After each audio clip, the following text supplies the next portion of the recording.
ભારત માતા કી હવે ભૂખ લાગી છે। ભારત માતા કી બગસરા મુકામે આઇકોનિક રોડના લોકાર્પણ પ્રસંગે આ કાર્યક્રમના ઉદ્ઘાટક અમરેલીના લોકલાડીલા સાંસદ અત્યાર સુધીમાં સૌથી વધુ મતે જે જીત્યા છે ખેડૂત પુત્ર ભાઈ શ્રી ભરતભાઈ સુતરિયા 2020 ની અંદર આ પટાંગણમાં સભા રાખવામાં આવી હતી। જયવીભાઈને જીતાવવા માટેની એક અપીલ કરવામાં આવી હતી। ત્યારે બગસરાના લોકો એક માંગણી કરી હતી કે બગસરામાં પ્રાંત ઓફિસ મળે। જયવીભાઈ સુટાણા એટલે બગસરાના પ્રાંત ઓફિસ મળી પણ ગઈ। એવા જાગૃત ધારાસભ્ય ભાઈ શ્રી જયવીભાઈ કાકડિયા, નવયુવાન જેમણે વર્ષો સુધી સંગઠનમાં કામ કર્યું છે, બુથથી લઈ તાલુકાથી લઈ અને જિલ્લા સુધી એમણે સફર જે ખેડી રહ્યા છે। નવયુવાન જિલ્લા ભાજપના પ્રમુખ ભાઈ શ્રી અતુલભાઈ કાનાણી, જેમના થક્યા આપણે બધા કાર્યક્રમમાં ઉપસ્થિત છે। નગરપાલિકાના પ્રમુખ બેન શ્રી જ્યોત્સનાબેન,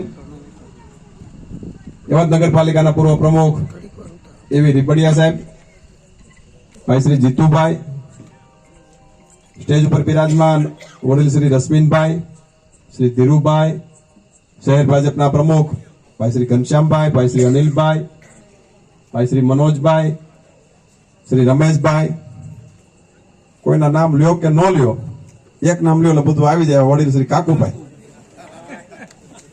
જયંતિભાઈ બરોબર ને ચેરમેન, અહીંયા ઉપસ્થિત બગસરાના સૌ નગરજનો, ધારી તાલુકાના પૂર્વ પ્રમુખ ભાઈ શ્રી જીતુભાઈ, અમારા મિત્ર પરમ સ્નેહી એવા ભાઈ શ્રી જીતુભાઈ પાગડાળ, ભાઈ શ્રી ચિરાગભાઈ, ભાઈ શ્રી મનોજભાઈ પંડ્યાજી, ખાસ કરીને બગસરા નગરપાલિકાના લગભગ હરેક કાર્યક્રમમાં એક બાર ન હોય તો લગભગ હાજર હોઉં છું। નગરપાલિકાની સમગ્ર ટીમને હું હૃદયપૂર્વકની શુભકામના પાઠવું છું।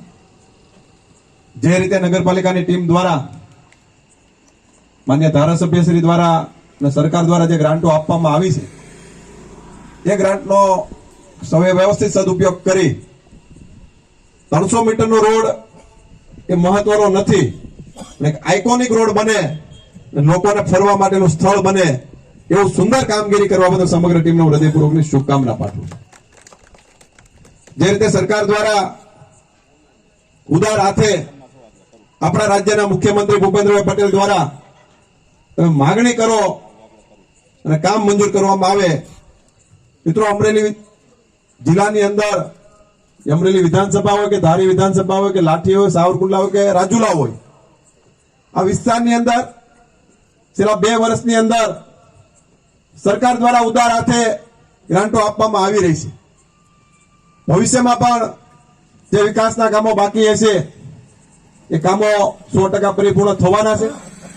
એ હિસાબે આપણે કામની માંગણી કરી, એક રોડ થઈ જાય એટલે બગસરાના બધા જ કામ પરિપૂર્ણ થઈ જાય।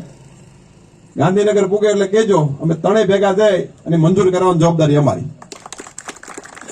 તો આવું સુંદર બગસરા જયારે બનતું હોય ત્યારે સરકારની ગ્રાન્ટનો વ્યવસ્થિત ઉપયોગ કરી અને લોકોની સુખાકારી કેમ વધી શકે એ પ્રકારે બગસરા નગરપાલિકાની ટીમ ખૂબ સારી રીતે કમર કસી રહી છે। હમણાં એવી સાહેબ વાત કરતા હતા કે ચલાલામાં 24માંથી 24 આવે, રાજુલામાં 28માંથી 28 આવે, જાફરાબાદમાંથી 28 આવે। એવી જ રીતે આ કામગીરી જોઈ અને ભવિષ્યમાં જયારે પણ ઇલેક્શન આવશે ત્યારે લોકોને તમારે કહેવા નહીં જવું પડે કે તમે ભારતીય જનતા પાર્ટીને મત આપો। મિત્રો, કામના કારણે લોકો તમને ભારતીય જનતા પાર્ટીને મત આપી રહ્યા છે। જે રીતે દેશના વડાપ્રધાન 2 દિવસથી જયારે સમગ્ર ગુજરાતના પ્રવાસે હોય ત્યારે આપણા માટે ખૂબ ગૌરવની વાત છે। આગામી દિવસોની અંદર જે પણ વિકાસના કામો બાકી હશે એ વિકાસના કામો ખૂબ સારી રીતે પરિપૂર્ણ કરવામાં આવે। 6 ખાતમુહૂર્તો કર્યા હતા, 4 કામો પરિપૂર્ણ થઈ ગયા, 2 બાકી છે। આગામી દિવસોની અંદર એમના પણ લોકાર્પણ થશે।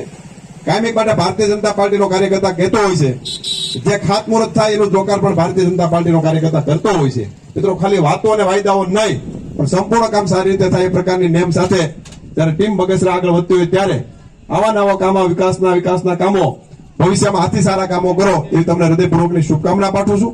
ફરી ટીમ નગરપાલિકાને, ટીમ સંગઠનને અને ખાસ કરીને જ્યોત્સનાબેનને હૃદયપૂર્વકની શુભકામના પાઠવું છું કે તમારી આગેવાનીની અંદર કે નગરપાલિકામાં જે વિકાસની હરણફાળ ભરાણી છે, ભાઈ શ્રી દેવીભાઈ જે રીતે વિકાસની હરણફાળ ગાંધીનગરથી ધોધ વહાવી રહ્યા છે એના તમે ઝીલી અને ખૂબ સારા કામો કરતા હોય ત્યારે સમગ્ર ટીમને શુભકામના પાઠવું છું. ફરી સૌનો આભાર. અસ્તુ. વંદે માતરમ. ભારત માતા કી જય.